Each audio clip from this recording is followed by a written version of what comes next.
Well, it's Friday, and we're in Tryon, North Carolina, and it has been raining for multiple days. It's not humorous because many sections of North Carolina now are terribly flooded and more danger involved in taking of homes and cars and lives. So while we laugh sometimes about the fact that we're glad that God didn't break his covenant of 40 days and 40 nights, it is not funny for those people that are being flooded out and the lives that are being taken.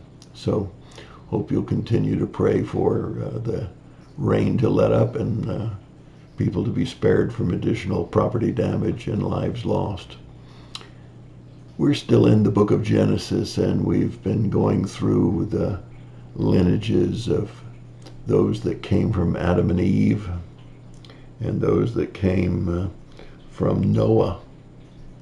And because God kind of started over again with Noah, and he gave us three sons, Shem, Ham, and Japheth.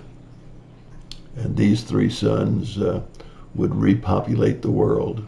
Well, not all by themselves. They would have sons and daughters. And we see that very clearly as we look at these chapters. We see that we find there are 10 generations between Shem and Terah, who is the father of Abraham. Now, we have Terah really being brought into play to give us some timing of how many generations between Shem and Abraham, but also to put a place, a geographic location on where Abraham starts, his sojourn, if you will. And today in chapter 12, we're going to find another covenant instituted. We had a Noahic covenant, and it depends where you start in chapter 9, what you want to include in a Noahic covenant. If you start all the way at verse 1, you'll find that it's a covenant of relationships, of the fear that animals would have for humans.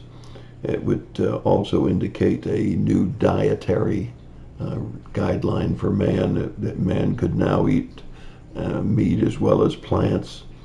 And we certainly then, if we start the covenant at verse 11, we see that it has not only to do with relationships, but God's promise that he never again would flood the earth on a worldwide flood to bring judgment, and that as a seal of that covenant, he would put a bow in the sky so that both man and beast would no longer have to fear being flooded out and destroyed.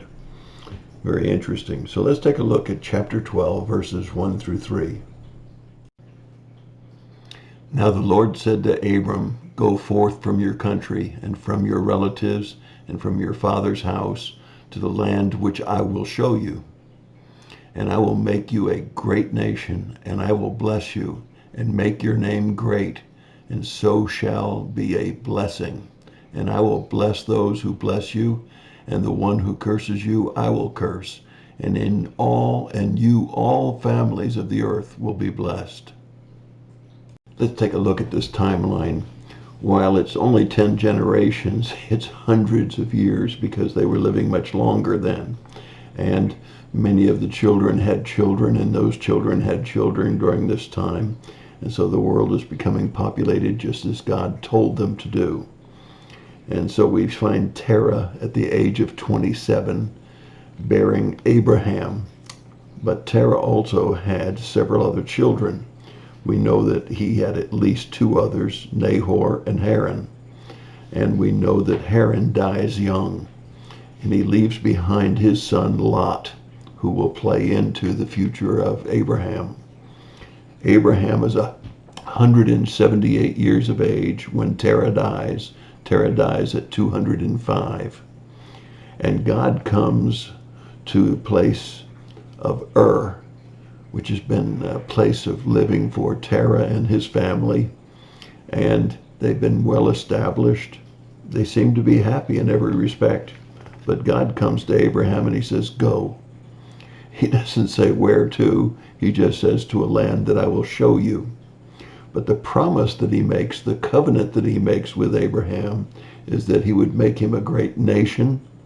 He would bless him. He would make his name great. And he would bless those that blessed Abraham and curse those who cursed Abraham. And he promises in Abraham all of the nations of the earth will be blessed. Wow. 5 covenants in the Old Testament. This is our second. The first was the Noahic. This is the Abrahamic covenant. But think about the significance of all the nations of the earth being blessed through Abraham. Well, in hindsight, we know that they were, because from the lineage of Abraham comes Jesus, who would bless all nations and all people that would trust in him. And that's my thought for the day. God bless you and have a great day.